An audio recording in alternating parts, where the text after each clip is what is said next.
நீங்கள் பார்த்து கொண்டிருப்பது நியூஸ் 21 செய்திகள். தமிழ்நாடு செய்திகளை உடனுக்குடன் தெரிந்து கொள்ள நியூஸ் 21 செய்திகளை பாருங்கள்.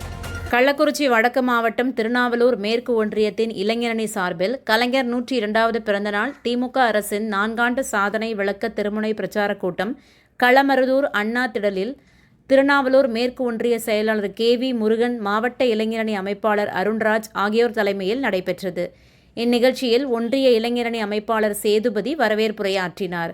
இளைஞரணி துணை அமைப்பாளர்கள் சுரேஷ், செந்தூரபாண்டி, திலகராஜ், சசிகுமார், மருதவேல், மாவட்ட பொருளாளர் வீரபாண்டியன், மாவட்ட கவுன்சிலர் சுந்தரமூர்த்தி, அவைத்தலைவர் சக்திவேல், ஒன்றிய பொருளாளர் ஐயப்பன், மாவட்ட பிரதிநிதிகள் ஜெகதீசன், மணிகண்டன், ஒன்றிய துணைச் செயலாளர்கள் வீரப்பன், அம்மாசி, பழனியம்மாள், அன்பரசு முன்னிலை வகித்தனர்.